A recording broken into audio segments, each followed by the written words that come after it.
Assalamualaikum warahmatullahi wabarakatuh. Saya Sabran Hanutra dalam kesempatan kali ini akan menceritakan sebuah cerita rakyat yang cukup melegenda dari Tanah Minang. Inilah kisah Malin Kundang. Pada zaman dahulu, di sebuah perkampungan nelayan di pantai air manis, di Padang, Sumatera Barat, dikisahkan hiduplah seorang janda tua yang bernama Mande Rubaya bersama putra semata wayangnya, Malin Kundang. Mande Rubaya sangat menyayangi dan memanjakan putranya. Malin kecil tumbuh sebagai sosok anak yang patuh dan rajin membantu kedua orang tuanya. Namun seiring berjalannya waktu, Mande Rubaya kini tidak lagi mampu melaksanakan pekerjaan yang berat. Kini ia hanya mampu menjual kue-kue untuk menopang hidupnya bersama putra semata wayangnya. Hari berganti hari, bulan berganti bulan, dan tahun pun berganti tahun. Kini Malin tumbuh sebagai sosok anak yang dewasa. Melihat penderitaan ibunya yang harus banting tulang untuk mencukupi hidupnya, kini Malin bertekad untuk merubah hidupnya. Ia berkeinginan untuk merantau di negeri seberang. Karena pada saat itu terdapat kapal besar yang bersandar di pantai air manis. Lantas, mendengar hal tersebut, Mande Rubaya berkata, "Jangan nak, jangan tinggalkan ibu nak. Cukup, menetaplah di sini. Ibu khawatir terjadi apa-apa denganmu nak. Jangan tinggalkan ibu." Dan Malin pun mencoba menenangkan ibunya. "Ibu, tenanglah. Malin dapat menjaga diri baik-baik, Bu. Dan tidak akan terjadi apa-apa denganku. Aku ingin, Bu. Aku ingin untuk menjadi orang sukses dan kaya raya, Bu. Maka dari itu, izinkanlah aku, Bu, untuk berlayar." Mendengar tekad yang cukup kuat dari anaknya itu, Mande Rubaya pun mengizinkan Malin untuk pergi berlayar. "Baiklah nak, pergilah. Ibu izinkan kau. Namun, cepatlah kembali nak, dan berkumpul dengan ibu."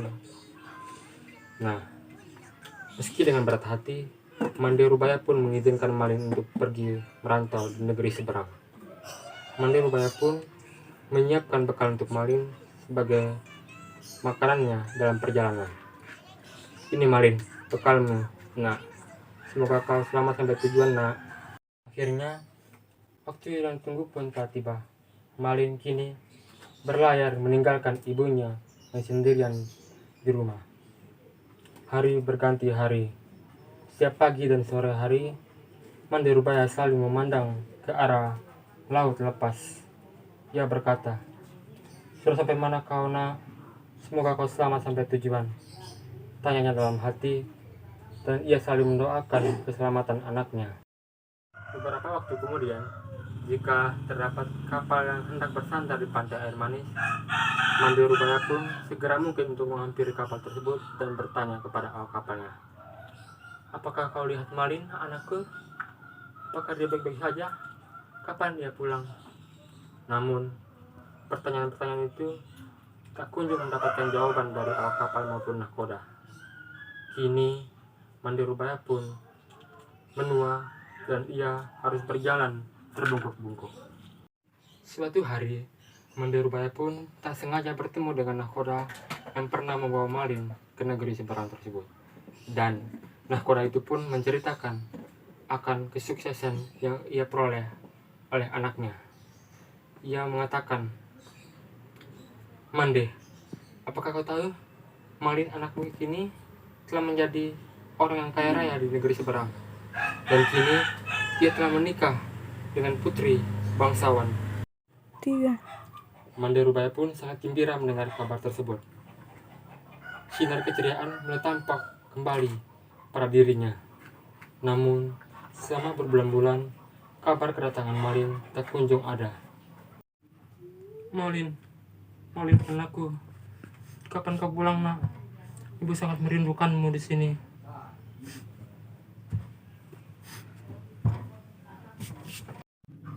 Akhirnya, setelah kerinduan yang amat mendalam kepada putranya, pada suatu hari yang cerah, tampak dari kejauhan kapal megah dan indah hendak berlabuh di pantai air manis. dan orang-orang di sekitar berkerumun karena baru pertama kali melihat kapal megah tersebut. Ketika kapal itu mulai merapat, nampak seorang pria dan istrinya turun dari kapal tersebut. Tentunya hal tersebut menarik perhatian orang-orang di sekitarnya dan termasuk Mande Rubaya karena penampilan mereka cukup menawan. Dan Mande Rubaya pun mulai mengamati fisik dari pria tersebut. Malin kecil memiliki tahi lalat yang besar di tangan kanannya, dan sontak Mande Rubaya pun terkejut karena pria tersebut memiliki tahi lalat yang persis yang ia miliki oleh anaknya. Dan ia yakin dan percaya bahwa pria itu adalah anaknya Malin.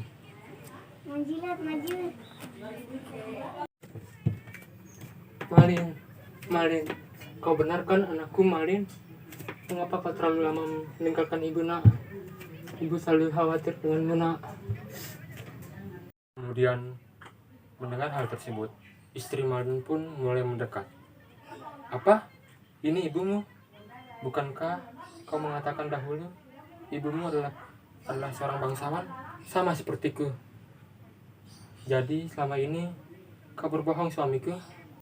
Mendengar kata-kata tersebut dari istrinya, Malin Kundang pun langsung bersikap dan mendorong ibunya dengan keras. Hei, wanita tua, mana mungkin aku memiliki ibu seperti kau? Sudah miskin, buruk rupa. Rubaya pun tidak percaya akan perilaku anaknya. Anaknya itu berubah secara drastis, dan Mande Rubaya pun jatuh tersungkur akibat dorongan sangat keras oleh anaknya. Malin, aku ini ibumu nak. Mengapa kau berubah seperti ini nak? Malin Kundang pun tidak menghiraukan perkataan ibunya dan tidak akan mengakui Mande Rubaya sebagai ibunya karena ia merasa malu kepada istrinya. Mande Rubaya yang terkapar di pantai pun menangis dan sakit hati. Ia tidak menyangka bahwa Malin kecil dahulu yang begitu ia sayang justru tumbuh dewasa dan memperlakukan ia seperti itu. Malin Kundang pun segera mungkin untuk meninggalkan ibunya karena ia khawatir kebohongan itu akan terungkap oleh istrinya.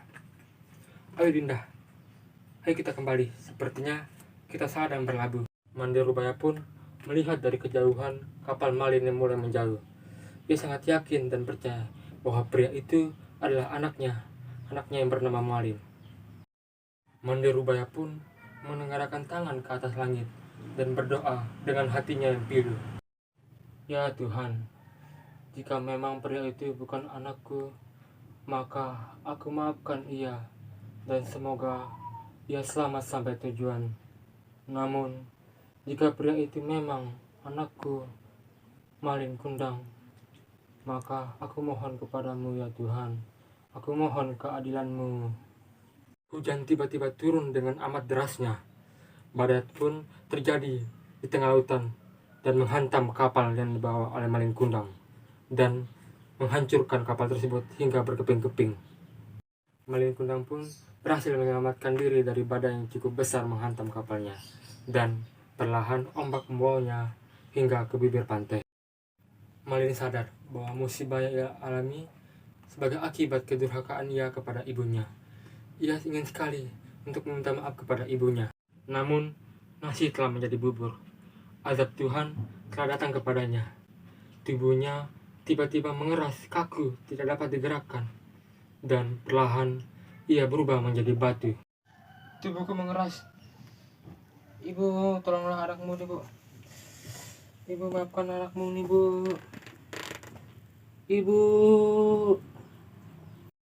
Nasihat atau pelajaran yang dapat kita petik dari penggalan cerita Malin Kundang ini, bahwa kita harus menghormati kedua orang tua kita, dan jangan sekali-kali kita bertindak durhaka kepada keduanya. Serta melalui cerita Malin Kundang ini, kita dapat memetik suatu hal bahwa kita jangan pernah angkuh atau sombong terhadap kesuksesan berupa material, khususnya kepada kedua orang tua kita, karena bisa jadi kesuksesan tersebut sebagai buah dari doa orang tua kita kepada kita.